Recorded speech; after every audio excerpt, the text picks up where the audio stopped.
안녕하세요. 썰공동체 어울림 성경 공부 비밀의 떨림입니다. 여기서 비밀은 바이블 밀의 약자입니다. 바이블 밀은 바이블은 말씀이고 밀은 양식이란 뜻입니다. 그래서 바이블 밀은 말씀이 영혼의 혹은 개인의 삶의 인류의 양식이란 고백입니다. 또한 떨림은 첫사랑을 만날 때 우리가 항상 떨리잖아요. 사랑하는 사람을 만날 때 그 쿵쾅거리는 그 떨림을 하나님을 향해서 혹은 하나님 우리를 향해서 가지고 있다라는 고백입니다. 그래서 이 성경 공부의 이름을 축약해서 비밀의 떨림이라고 정해봤습니다. 비밀의 떨림에서 오늘 다룰 내용은 창세기 4번째 성경 공부로 창세기 6장부터 9장까지의 내용입니다.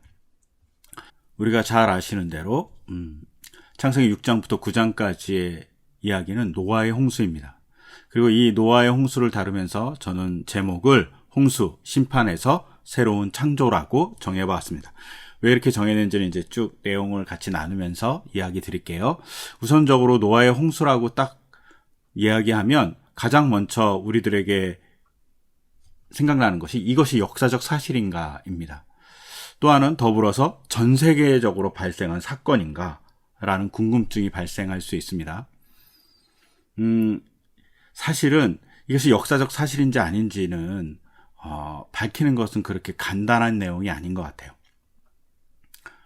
그리고 만약에 역사적 사실이다 라고 가정했을 때 인류는 노아의 후손이 됩니다. 아담의 후손이기도 하지만 노아 가족만 살아남았잖아요. 그러니까 노아 가족의 후손이 되는 거죠. 이것을 역사적으로 증거하고 역사적으로 사람들이 늘어나는 것을 따지기에는 성경이 갖고 있는 연대로 봐서는 거의 불가능한 일인 거죠. 그런 면에서 그렇다면 사실이 아니냐, 그것도 또 얘기하기가 좀 곤란한 게 전 세계적으로 이렇게 홍수 이야기가 되게 많이 있어요. 그래서 고대 근동, 이스라엘 포함한 고대 근동 지역에는 홍수가 정말 많이 있습니다. 그래서 유명한 게 아트라하시스, 길가메시 서사시, 수메르 홍수 이야기가 있어요. 다 비슷비슷하긴 한데 조금씩 다른 내용을 갖고 있어요. 심지어 이집트에도 홍수 이야기가 있습니다. 심지어는 중국에도 홍수 이야기가 있어요. 그래서 중국의 홍수 이야기는 뇌신이라는 신이 화가 나서 이제 홍수를 일으키죠. 그리고 그 홍수가 천상까지 이르렀다고 되어 있어요. 비슷하죠. 모든 세계가 다 잠겼으니까. 그리고 이 뇌신의 도움에 의해서 복희와 여와라는 남매가 살아남고 이 남매에 의해서 이렇게 인류가 이어지고 또 남매가 던진 돌에 의해서 막 생물들이 태어나고 뭐 이런 얘기들이 쓰여 있어요. 또 우리나라에도 홍수설화가 있습니다. 우리나라 홍수설화는 모든 세계가 바다가 되었다라고 시작해요. 근데 이 바다가 된 모든 세계에서 유일하게 남매가 살아남고 남매가 결혼해서 우리의 조상이 되었다. 뭐 이런 얘기가 우리나라의 홍수설화입니다. 대충 정리하다 보면 즉 홍수에 대한 이야기가 전 세계적으로 있다라는 거죠. 이런 면에서는 또 홍수가 전 세계적인 사건인가 이렇게 보여지기도 해요. 하여튼 홍수 이야기가 전체적으로 다 있다는 것은 물에 대한 어떤 공포라든가 어려움들이 전 세계에 존재했다는 것이고 이것이 신에 대한 관계에서 모든 세계가 다 풀고 있었다라고 볼 수 있어요. 근데 이런 홍수의 이야기를 전 세계가 얘기할 때 각자의 관점이 다 다르잖아요. 근데 성경은 성경만의 관점을 얘기하고 여기서 중요한 건 이 홍수가 왜 일어났고 하나님은 어떻게 행동하시고 인류에게 뭐를 바라시는지를 얘기하고 있다는 거예요. 그리고 우리는 그 이야기를 봐야 하는 거죠. 이게 역사적 사실이다, 전세가 있으니까 원래 다 일어난 일이다 라고 얘기하는 것보다는 여기서는 왜 일어났고 또한 하나님의 역할, 그리고 하나님이 원하시는 것, 그리고 인간의 역할, 뭐 이런 것들을 보는 것이 중요해요. 역사 사실이냐, 뭐 전 세계적으로 일어나냐, 이건 대단히 3차적인 문제 같아요. 제가 보기에는. 죄송하지만. 그래서 오늘은 홍수의 이야기 안에서 이 일이 어떻게 발생하고 또 하나님 원하시는 것들에 대한 얘기들을 나누겠습니다. 우선적으로 홍수 이전의 상태예요. 홍수 이전의 상태를 보면 가장 첫 번째 말이 사람이 많아졌다는 거예요. 근데 이게 고대 근동의 아트라하시스라든가 길가메시 서세지 등에 나오는 이야기에 비슷하게 공통점으로 나오는 것이 뭐냐면 사람이 많아진 거예요. 근데 이 사람이 많아져서 문제가 발생한 것에 대한 관점이 성경과 고대 근동 신화가 조금 되게 달라요. 그래서 홍수가 일어난 원인에 대해서 뭐라고 얘기하냐면 특히 아트라하시스라는 서사시에서는 홍수의 원인이 사람이 늘어났고 땅이 황소처럼 큰 소리로 울었다라고 되어 있어요. 이게 사람들 때문에 너무 시끄러웠던 거예요. 너무 시끄러우니까 신들이 화가 난 거예요. 조용히 살 수가 없으니까. 그래서 사람을 다 죽여버리자. 그래서 홍수가 일어났다라고 되어 있어요. 그리고 길가메시 서사시 같은 경우에는 홍수의 원인은 등장하지 않아요. 하여튼간 사람이 많아진 거예요. 즉 사람이 많아진 것에 홍수의 원인이 있다고 볼 수 있어요. 근데 성경은 뭐라고 얘기하냐면 사람이 많아졌는데 그 사람이 많아진 것 중에 사람의 딸들이 태어났다고 되어 있어요. 그리고 그 사람의 딸들을 하나님의 아들들이 자기 마음대로 취했다고 되어 있어요. 그러면서 악이 창궐했다. 악이 증가했다. 사람의 계획이 악하다. 이런 얘기로 표현하고 있죠. 그리고 그것 때문에 홍수가 발생했다고 얘기해요. 근데 여기서 되게 웃기죠. 사람의 딸들만 있을까요? 사람의 아들들은 어디 갔고 하나님의 딸들은 어디 갔을까요? 이 되게 애매모호한 문제가 발생하잖아요. 즉 여기서 얘기하고 싶은 것은 하나님의 아들과 사람의 딸이 결혼한 이 사건이 어떤 상징적 의미를 갖고 있다는 거죠.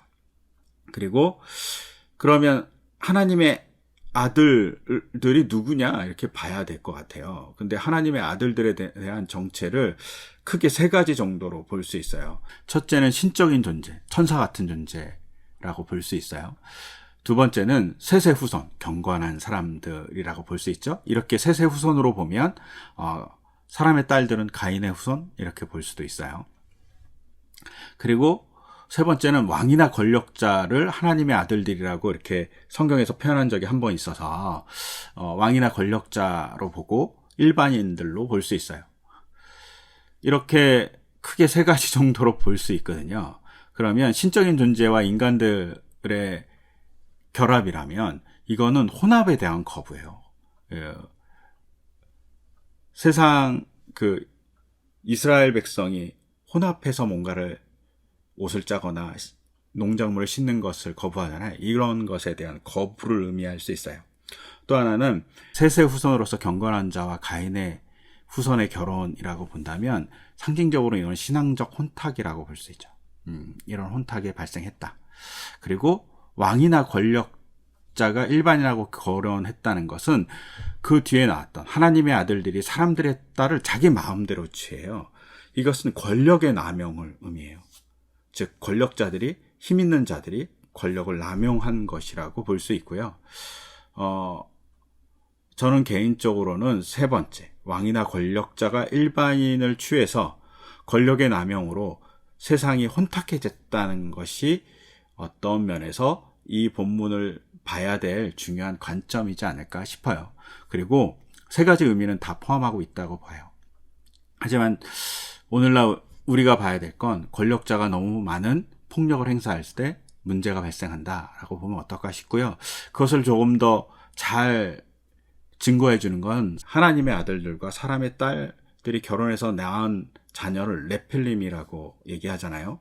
근데 이 네필림이라는 단어가 어디서 왔는지 정확하게 알 수 없지만 나팔에서 왔을 수 있어요. 나팔이라는 말은 히브리어로 낮아지다, 떨어지다, 누워서 즐기다 이런 뜻이에요. 그럼 되게 부정적인 의미로 보면 사람이 낮아진 거예요. 높은 것에서 낮아진 거예요. 용사라고 그러는데 낮아진 자라고 얘기해 주는 거죠. 즉 하나님과 거리가 떨어질 수도 있고, 그리고 이 하나님과 떨어진 이 사람들이 옛날에 용사, 깃보림이라고 그러는데 이 용사들, 그러니까 이 용사들이 부정적으로 봤을 때는 걸려가지고 폭력을 행사한 사람이 될 수 있어요.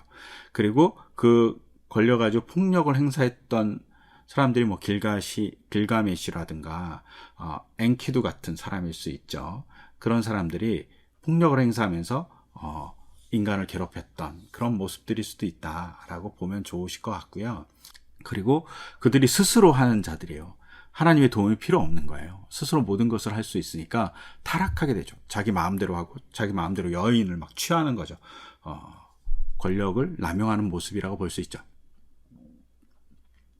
이 모습을 여성 신학적인 관점에서 보면 남성의 폭력성이에요. 남성의 폭력성이 강해지자 인류가 악해졌다라고 볼 수 있죠. 그리고 풍요로서의 관점에서 보면 바알이라는 신과 그 다음에 여사제의 관계, 바알 신을 감동시키기 위해서 여성 사제를 두고 있었던 가나안 종교에 대한 비판일 수도 있어요. 그래서 신화가 여러 가지 각도에서 다양한 이야기를 하고 있을 수 있다. 그리고 이 다양한 이야기는 인간의 타락에 대한 얘기다. 그래서 권력에 대한 남용, 경건의 손상, 그리고 혼탁함, 뭐 이런 것으로 보시면 좋으실 것 같아요. 이런 것들이 이제 문제가 발생해서 하나님이 인간을 만든 걸 후회하셨다고 하죠. 인간이 죄악이 가득하고 모든 계획이 악해요. 이것을 무법천지라고 얘기할 수 있는데, 무법천지라는 건 탐욕과 직으로 인해서 반사회적인 행동을 하는 것이고, 또한 이웃답지 않은 행동이에요. 그러니까 계속 등장하는 이야기지만 용사들이 자기 마음대로 사람의 여자들을, 사람의 딸들을 자기 마음대로 취해요. 즉 탐욕이죠. 그리고 취하다 보면 사회적인 문제가 발생하니까 증오가 발생하겠죠. 그리고 그런 취하는 일들은 이웃답지 않은 행동이잖아요. 그런 것들이 가득했다고 볼 수 있어요. 이것을 보면서 후회하셨다는데, 후회하셨다라는 말이 인나햄이에요. 근데 인나햄이라는 이 단어는 사실은 나함이라는 위로하다는 히브리 동사의 재개 형태예요. 되게 이상하죠. 후회한다는 것이 위로함에서 나왔어요. 즉 후회한다는 말은 자기가 위로받아야 될 상태가 됐다는 거예요. 하나님이 위로받아야 될 상태가 돼서 분노하는 거죠. 하나님이 너무나도 힘든 모습을 보여주죠. 그런데 이 위로하다라는 이 나함이란 말이 5장 후반부부터 시작해서 6장 초반부에 되게 반복적으로 나오는데, 그 반복적으로 나오는 이야기 중에 노아의 아버지 라멕이 노아의 이름을 지으면서 아들의 이름을 노아라고 짓고, 이 아들이 우리를 위로할 것이라고 창세기 5장 29절에 말해요. 그런데 이때 위로할 거라는 말이 나함이고 노아의 이름이 노아흐예요, 원래는. 그래서 사실은 노아의 이름은 그 나함의 미음에 해당하는 맴이라는 이 히브리어가 빠진 거예요. 탈락됐다고 볼 수 있거든요. 그러면 이렇게 본다면 하나님이 후회하세요. 그리고 그 후회하심을 통해서 자기가 위로받아야 되는데, 그 위로받는 방법으로 뭘 얘기하냐면 사람을 선택하세요. 그래서 사람으로 후회하심을 위로하셨다라고 보시면 되게 좋아요. 여기서 중요한 관점이 있죠. 하나님이 인류의 문제를 사람으로 해결하신다고 볼 수 있습니다.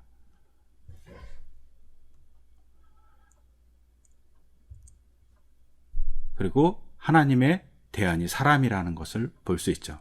근데 그 사람이라는 대안이 어떤 대안이냐면 하나님의 영을 갖고 있는 존재이긴 해요. 근데 하나님의 영을 한정적으로 갖고 있죠. 사람이 악하니까 하나님이 뭐라고 그러시냐면 그 영을 거두겠다 그래요. 그래서 사람의 수명이 120년으로 한정된 사람이에요. 하지만 노아는 더 살았어요. 이때부터 그런 것 같지만. 그러나 여기서 중요한 건 하나님의 영을 가진 사람이라는 거죠. 그 사람이 제대로 하나님과 만나면 하나님을 위로하는 도구로서의 역할을 하는 사람, 하나님의 후회하심을 극복해서 대안으로서 역할을 하는 사람이 된다는 이미지를 갖고 있습니다. 그리고 이런 대안을 통해서 하나님이 탄식하시죠. 그래서 하나님의 대안을 갖고 탄식하시면서 홍수가 일어나요. 하나님의 분노가 쏟아지긴 해요. 하나님께서 이 인간의 악함을 심판하시는 내용도 분명 존재합니다.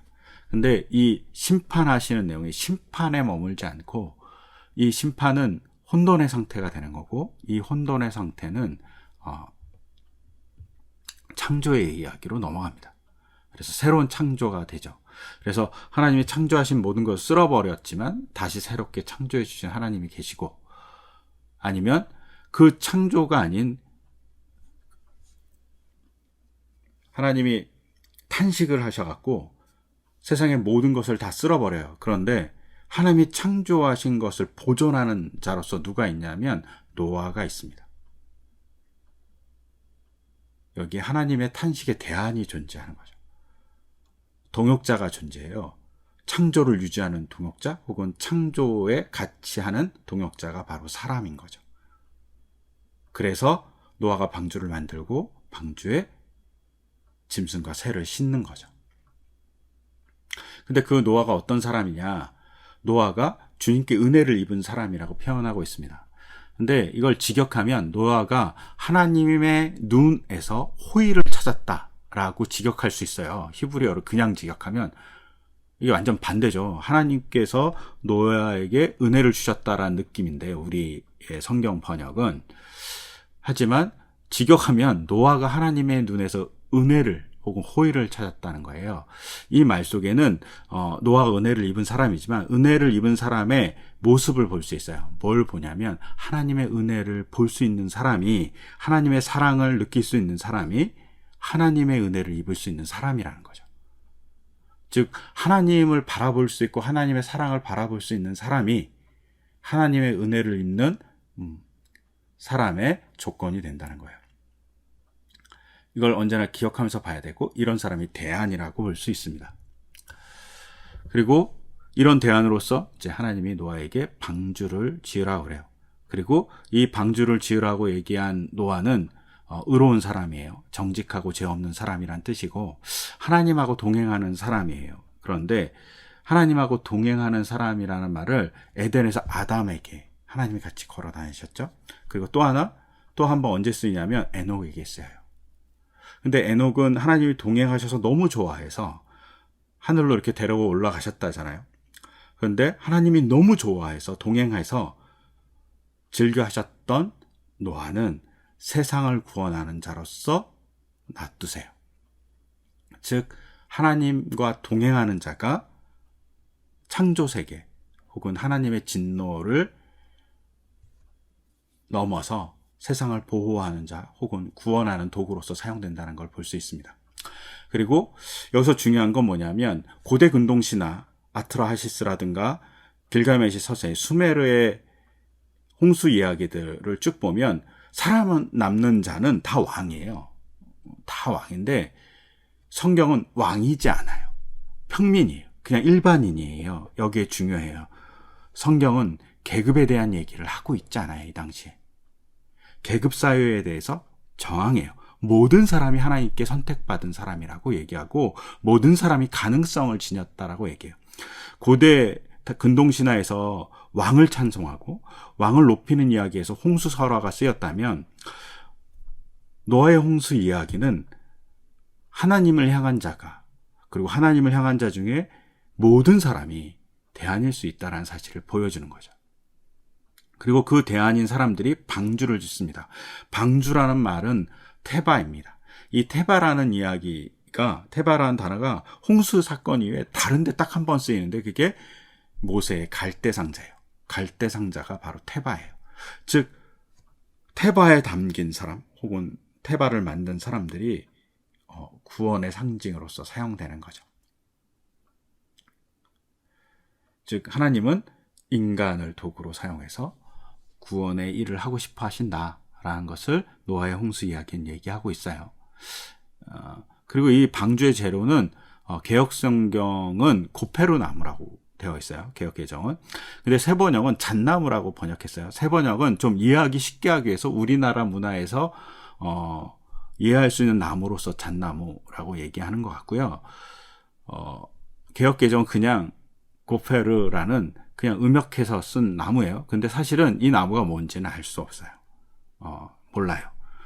정확하게 모르고, 또 하나는 역청이 사용됐죠. 방수의 기능을, 고대 근동 시대에 방수의 기능을 사용하기 위해서 지상에 나온 이제 아스팔트 원유가 있었잖아요.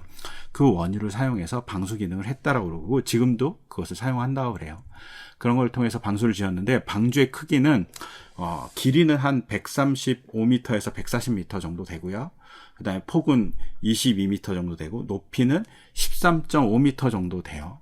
근데 이렇게 얘기하면 얼마나 큰지 잘 모르잖아요. 이 크기가 우리가 747 전버 제트기 이렇게 여객기 있잖아요. 그거의 2배 정도 사이즈라고 보시면 좋을 것 같고요. 영화 타이타닉에 나오는 타이탄이라는 배가 있잖아요. 그거의 반 정도밖에 되지 않아요. 즉 이렇게 봤을 때는 어마어마하게 큰 배는 아니라는 거죠.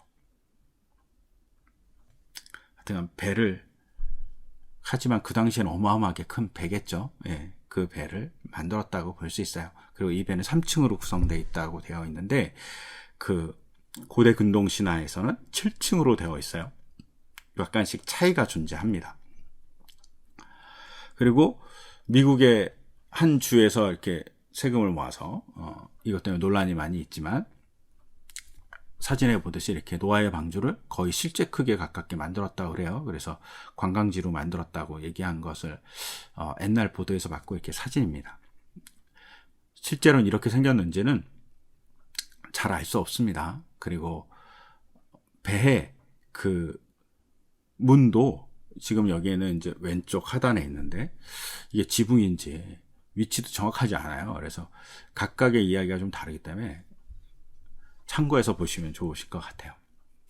그리고 이제 홍수가 일어납니다. 근데 홍수가 일어나는데, 어떤 기록에는 홍수가 일어날 때 마불이라는 히브리어를 쓰고 있어요. 그래서 홍수가 발생했다고 마불이라고, 이렇게. 어떤 이야기에서는 홍수가 일어났다라고 얘기하는데, 7장 6절에서는 이 홍수는 사실은 우리가 생각하는 홍수하고 좀 다르게 창공 위에 있는 물이 쏟아졌다라고 표현하고 있는 거예요. 이 말은 뭐랑 연결되어질 수 있냐면, 창세기 1장 2절에 하나님이 수면 위에 운행하셨다라고 되어 있잖아요. 하나님의 신이. 이것이 물을 가른 사건이거든요. 그래서 물이 하늘에 있고 땅 밑에도 있는 거예요. 근데 이걸 갈라놓은 상태가 멈췄다는 거예요. 그러니까 멈추니까 하늘 위에 물이 쏟아지니까 홍수가 발생한 거예요. 그러면 이걸 다시 올리려면 어떻게 되겠어요? 하늘, 바람이, 똑같이 창세기 1장 2절에 이야기했지, 하나님의 바람이 불어야 되죠. 하나님의 신이 하나님의 바람이거든요. 그것이 갈라버려야 되는 거죠.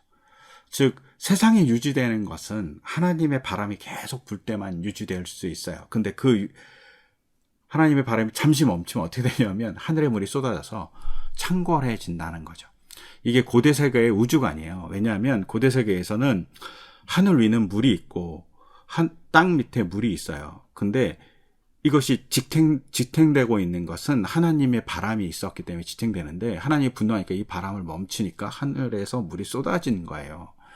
이게 창세기의 관점이에요. 이게 세상을 보는 관점. 우리의 창조의 이야기하고 달라요. 창조가 얘기하듯이 노아 홍수 이전에 수증기가 있었다, 이런 의미가 아니에요. 왜냐하면 이렇게 보면 다시 하나님께서 바람을 불어서 갈라놓으셨다는 이야기가 창세기 8장에 다시 나오거든요.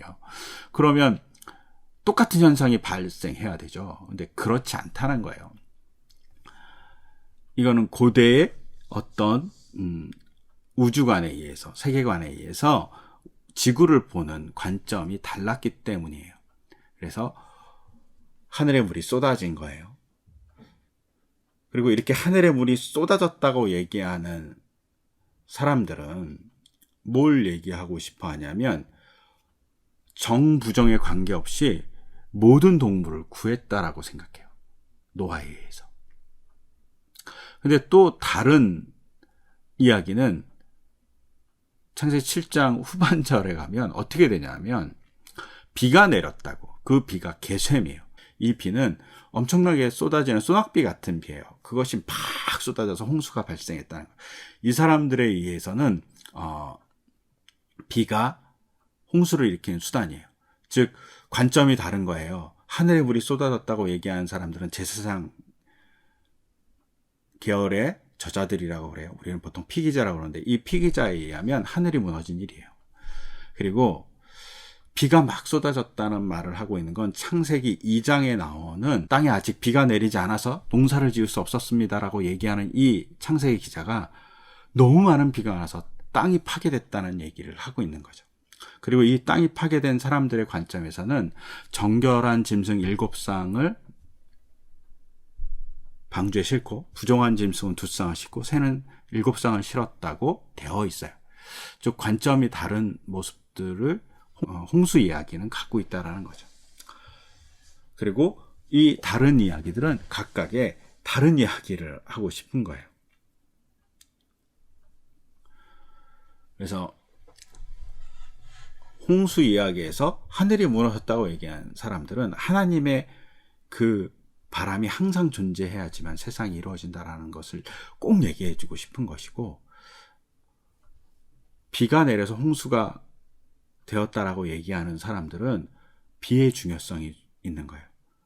먹고 사는 비가 하나님을 통해서 오는데 이것이 또한 분노의 수단일 수도 있다고, 그걸 비로소 항상 경계해야 된다고 얘기하고 싶어 했던 거라고 볼 수 있어요. 그리고 홍수가 나서 이제 우리가 잘 알잖아요. 40일 동안 홍수가 났어요. 그리고 홍수가 비가 그친 다음에 땅이 바람을 일으켜서 말랐다라고 되어 있어요. 즉 바람이 분리시킨 거예요. 다시. 그리고 이 다 마른 다음에 우리가 잘 아는 대로 이제 뭐 새도 날려보내고 왔다 갔다 해서 노아가 방주 바깥으로 나오죠. 근데 노아가 방주 바깥에 나와서 제단을 썼습니다. 이때 제단이라는 게 미츠베하인데 이 미츠베하라는 단어가 여기서 처음 사용돼요. 즉 의로운 사람이 어떤 일을 하는 사람인지를 간접적으로 보여줘요. 그 간접적으로 보여주는 일이 뭐냐면 하나님께 제사하는 사람이에요. 그리고 이 제사는 전 인류를 위한 제사이기도 하죠. 제사를 드리는 거예요. 하나님을 섬기고 하나님을 향해서 언제나 은혜를 볼 수 있는 사람이라는 사실을 노아가 잘 보여주죠.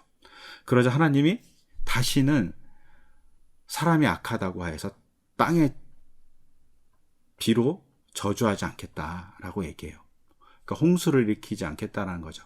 여기서 중요한 건 홍수라는 개념이 만약에 맞불, 그러니까 하늘의 물이 쏟아진 거라면 지금의 홍수와는 개념이 다른 이야기다. 우리가 가끔 이러잖아요. 홍수가 엄청 일어나면 이런 얘기하죠. 하나님이 이렇게 홍수로 인류를 멸망시키지 않겠다고 얘기하는데 이런 재난을 일으켰다고 원망하잖아요. 그런데 그런 의미가 아니라는 거예요. 그런 홍수와 구별되어 그런 의미에서 보셔야만 합니다. 이렇게 홍수가 끝나고 나서 노아가 이제 제사를 드리고 그 제사 드리는 과정에서 하나님이 축복해 주죠. 그 과정에서 보면 하나님이 생육하고 번성하여 땅에 충만하라고 이야기해요. 이거 꼭 아담에게 축복해 준 내용하고 똑같잖아요. 즉 노아에 의해서 새로운 창조가 되었다는 거죠. 이 말이 왜 중요하냐면 홍수 자체는 혼돈이에요. 창세기 1장 2절에는 혼돈의 상황하고 홍수는 똑같은 거예요. 근데 창조를 일으켰을 때 하나님이 신의 바람으로 창조를 시작했듯이 홍수가 발생한 세상이 혼돈인데 그것을 바람으로 말렸기 때문에 그 바람으로 말린 상황이 또 하나의 창조라고 얘기하고 있는 거예요. 그리고 그 또 하나의 창조에서 살고 있는 그들이 아담과 같이 또 하나님의 복을 받는 거죠. 근데 이 생육하고 번성하라는 말이 되게 중요해요. 왜냐하면 창세기 6장 1절에 사람이 많아졌다잖아요. 그 많아진 것이 복인데 이 복 때문에 사람들이 또 타락했잖아요. 근데 그것을 다시 해요. 하나님이 다시 너에게 사람이 많아질 기회를 줄게 라고 얘기하는 거죠. 하나님이 끊임없이 인간을 통해서 하나님의 세상을 꿈꾸는 시도를 하고 있다는 사실을 창세기 6장 1절과 또 9장에 나오는 복에서 시도하고 있음을 볼 수 있어요. 하나님이 끊임없이 인간을 믿고 시도하시는 거죠. 그래서 이것이 새로운 창조다라는 사실을 알 수 있어요. 그리고 이 새로운 창조에 있는 사람들에게 하나님께서 고기를 먹게 하세요. 뭐 여러 가지 이유가 있겠지만 아마도 이제 홍수가 났으니까 먹을 게 없어졌겠죠. 곡식이 없잖아요. 그러니까 고기를 먹게 하셨다, 이런 주장들이 있어요. 근데 이 고기를 먹게 하셨다는 주장에서 자세히 보시면 에덴 동산에서 아담과 하와가 쫓겨났을 때 가죽옷을 입혀주세요. 옷은 보호의 상징이에요. 그런데 고기는 뭐죠? 먹고 삶의 상징이죠. 즉 에덴은 의복의 문제를 해결했다면 노아의 홍수 사건은 주식의, 먹고 삶의 양식의 문제를 해결하십니다. 즉 에덴에 쫓겨난 사람들은 옷을 보면서 하나님을 느끼는데, 이제 노아의 사건 이후의 후손들은 먹으면서 하나님을 생각하는 거죠. 이런 면에서 우리가 이제 식사 기도하는 게 중요하죠. 그리고 레위기에 보면 이 고기를 먹게 하셨다는 이야기를 쓴 사람들이 제사장 기자라고 한 사람들이 썼다고 보여지고, 이 제사장 기자들이 대표를 쓴 것이 레위기예요. 그런데 레위기에 보면 가축을 죽일 때 성막 어귀에서 잡아야 되고, 성막 어귀에서 잡은 그 고기를 하나님께 바치고 같이 사람이 먹어야 돼요. 즉 고기를 먹는 행위에서 항상 뭘 해야 되냐면 하나님을 생각하는 일이 발생하게 되어 있어요. 그리고 그것을 피채 먹지 말라는 건 생명을 언제나 생각하면서 먹으라는 의미가 포함되어 있거든요. 즉 생명을 살려주고 먹을 것을 주고 생명을 주신 하나님을 언제나 생각하면서 고기를 먹어라, 아니면 양식을 먹으라는 이야기일 수 있습니다. 그리고 그것이 다 계약을 체결하면서 하나님이 계약의 증거를 줘요.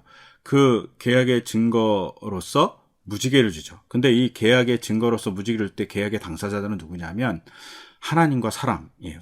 하나님과 사람이 계약의 당사자가 되는 거예요. 즉 그렇게 귀하게 생각한다는 거죠.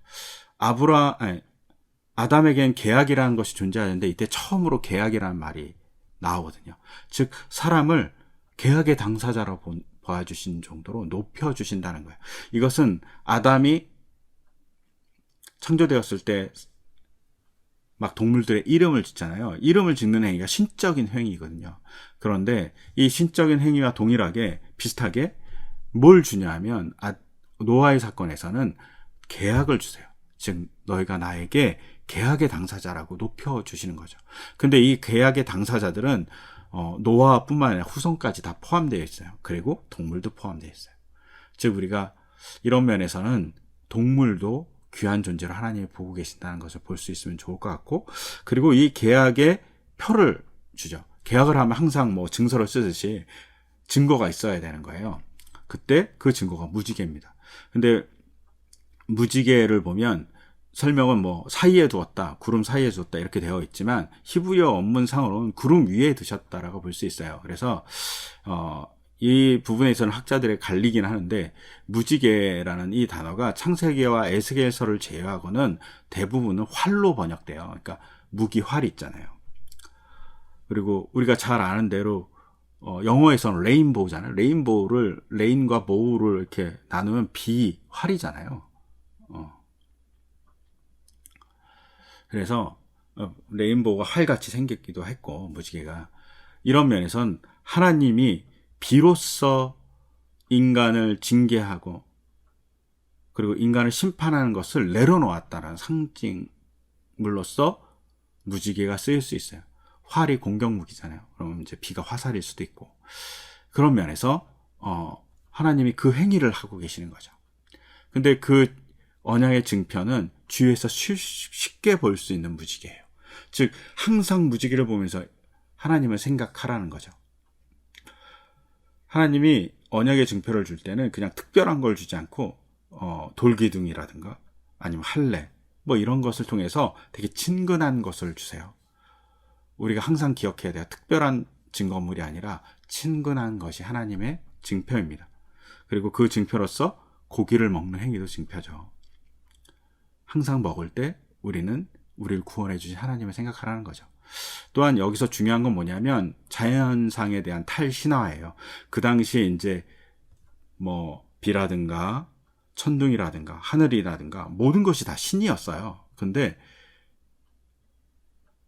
창세기 그리고 홍수 이야기는 신에 대한 형상이라든가 기능은 하나도 나오지 않아요. 그냥 하나님이라는 분만 나오고 나머지는 다 자연현상이나 사물이에요.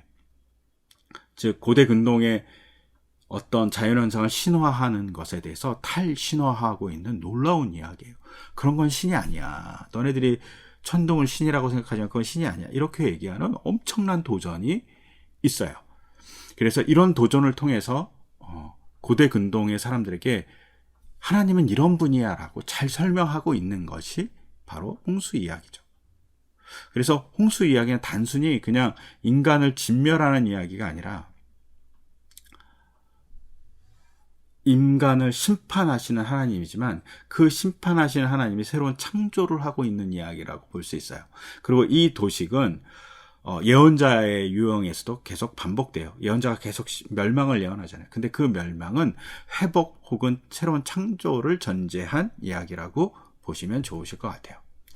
더불어서 이 창조 이야기가 제가 계속 얘기한 두 가지 이야기 이상이 섞여 있다고. 근데 이제 두 가지 이상이 섞여 있는 것을 좀 나누면 한쪽 이야기는 이제 여호와, 우리 성경엔 여호와라고 되어 있고 히브리 발음으로는 야훼라는 이 단어로 쭉 설명되어 있어요. 그것을 우린 제2기자라고 얘기하고, 또 하나님의 이름을 주로 사용하고 있는, 그러니까 엘로힘이라는 이름을 주로 사용하고 있는 기자가 있는데 이걸 제사장 기자, 우리는 P라고 얘기해요. 근데 이 둘에 이렇게 나눠서 읽어보면 제2기자 같은 경우는 타락의 원인이 사람의 타락에 있어요. 그러니까 사람이 잘못한 거예요. 근데 P기자 같은 경우는 타락의 원인이 없어요. 그냥 홍수가 일어났어. 물이 갈린 거예요. 그리고 시작과 끝이 대략적으로만 제2기자는 정리되어 있는데 P기자는 상세하게 연대기가 기록되어 있어요. 그리고 노아의 가족도 다 등장하죠. 그리고 제2기자 같은 경우는 사람이 타락해서 하나님이 후회하시고 탄식하셨잖아요. 그리고 그 탄식을 통해서 하나님이 노아라는 사람을 대안으로 제시해요. 근데 노아는 하나님의 은혜를 입은 자예요. 이렇게 보면 만약에 이 이야기를 다윗과 사울의 이야기로 보면 하나님이 사울을 보고 은혜를 줬는데 사울이 타락했어요. 근데 다윗은 은혜 입은 자죠. 그 은혜 입은 자가 나라를 세우는 모습을 다시 보여주죠. 회복하는 모습들을. 이 도식과 관계 있어요. 왜냐하면 제2기자는 아마도 솔로몬 아니면 다윗에 의해서 쓰여진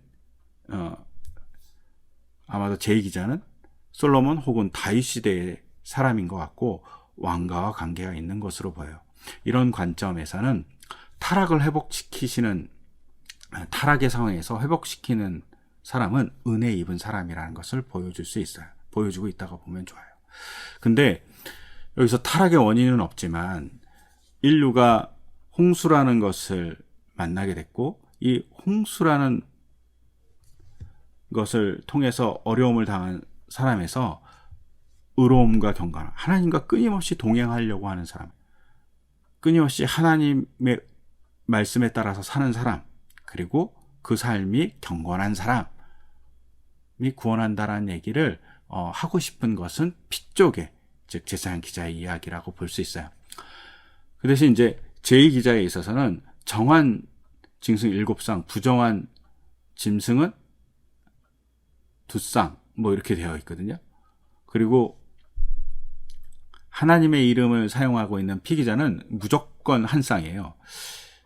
왜이냐면 정한 짐승은 제사를 드려야 되잖아요. 만약에 이제 방주에서 나왔어요. 근데 제사를 드리려고 하면 한 쌍이면 종족 보전이 안 되잖아요. 그러니까 제사를 드릴 수 있는 가능성을 갖고 있는 것은 제2기자예요. 왜냐하면 제2기자는 누구나 제사를 드릴 수 있어요. 그런데 피기자는 제사장 계급이 만들어진 이후에 제사를 드릴 수 있어요. 표현하고 있어요. 그러니까 제사는 제사장 계급이 드려야 된다고 생각하는 거예요. 근데 제2기자는 누구나 드릴 수 있고 그 누구나 드리는 그 제사의 상징적인 인물이 솔로몬이에요. 솔로몬이 제사를 드리잖아요. 즉 구원의 대상, 그러니까 솔로몬 시대에 솔로몬이 제사를 드린 거에 합당하다는 이야기를 하려면 노아의 이야기에서 노아 시대도 노아도 제사를 드렸다는 얘기를 해야 되는 거예요. 노아가 인류를 구원하고 처음으로 제단을 쌓았듯이 다윗이 하나님의 법궤를 받으면서 기뻐하면서 제사를 드린 사람이다라는 얘기를 하고 싶고 그의 아들도 제사를 드렸다는 얘기를 하고 싶은 거죠.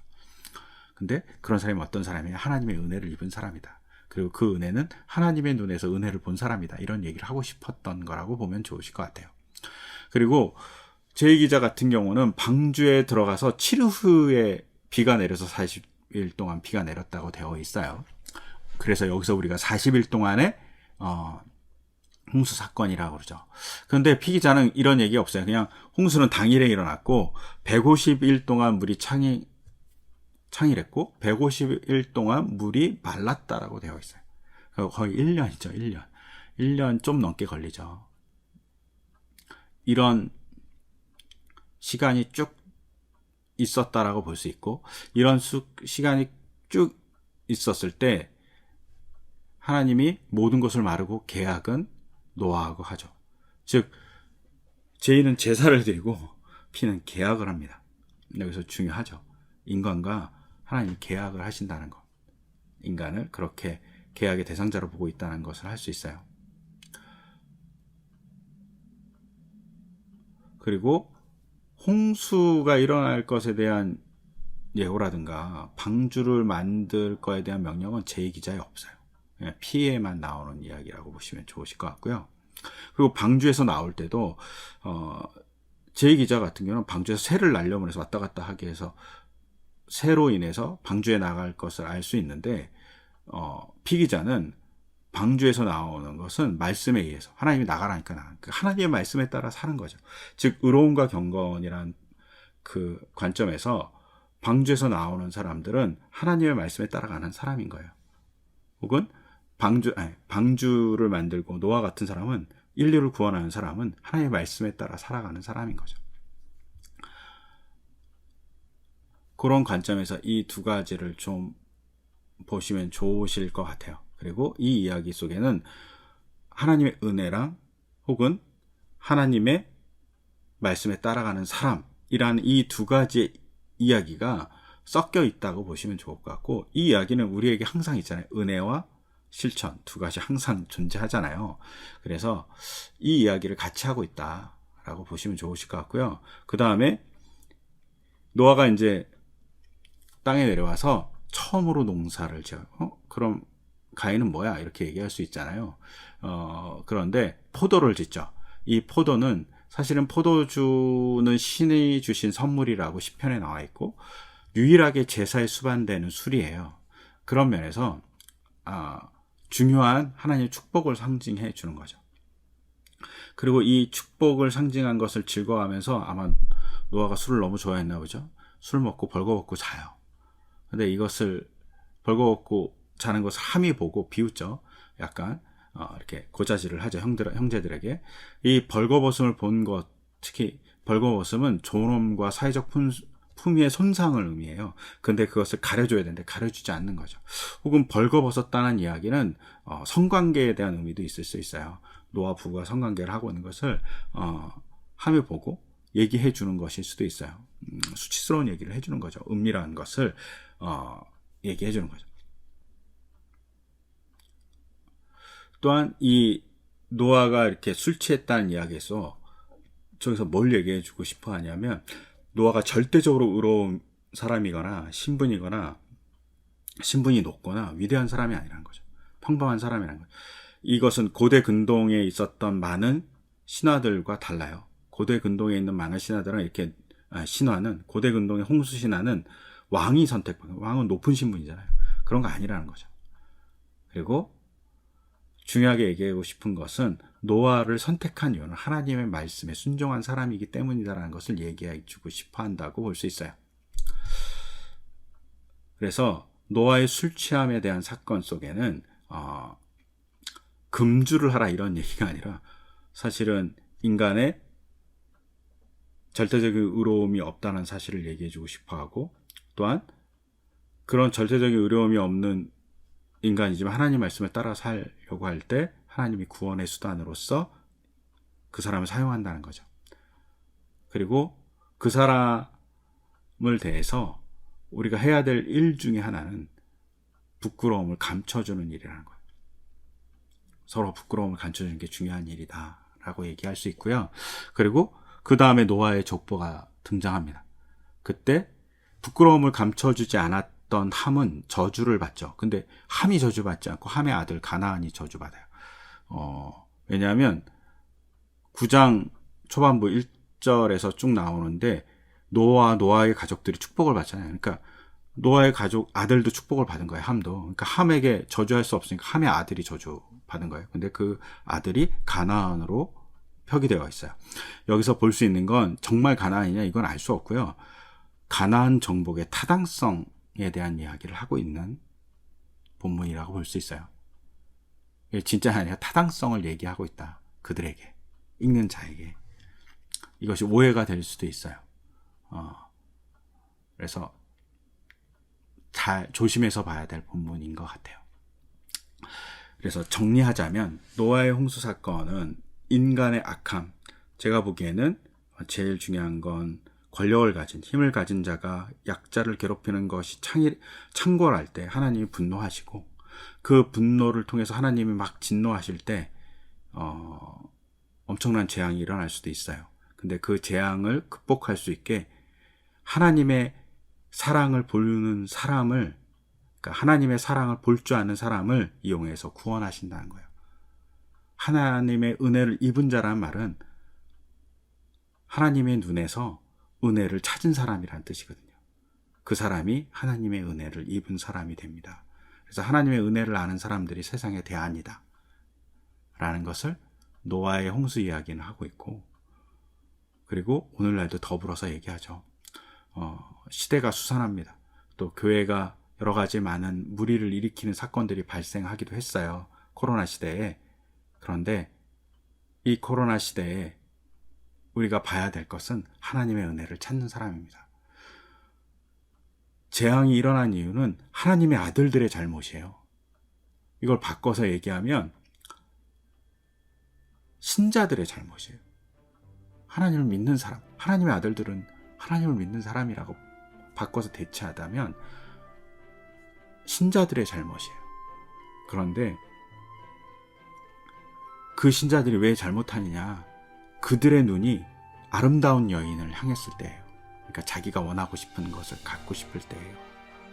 그런데 진짜 신자는 그의 눈이 어디로 가야 되냐면 하나님의 사랑에 가야 한다는 거예요. 하나님의 눈을 바라보고 하나님의 눈에서 은혜를 발견할 수 있는 사람이 진짜 신자라고 얘기하고 있는 거예요. 그리고 그들이 하나님 나라의 대안이라고 얘기하는 겁니다. 이것을 잘 생각하면서 노아의 홍수를 보시면 좋으실 것 같습니다. 감사합니다.